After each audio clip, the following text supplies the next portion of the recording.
Hello guys, मैं मीशो से आपके लिए लेकर आई हूँ चोकर सेट। सबसे सस्ता और सबसे अच्छा।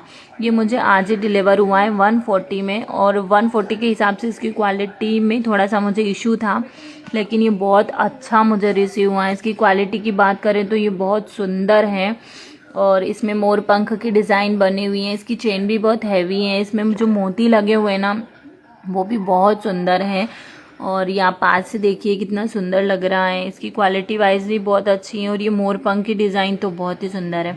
और इसकी इयररिंग्स की बात करें तो इसके इयररिंग्स भी सेम मोर पंख की डिज़ाइन में आए हैं, और इतने सुंदर लग रहे हैं, छोटू से हैं बिल्कुल। मैं आपको वेयर करके बताती हूँ।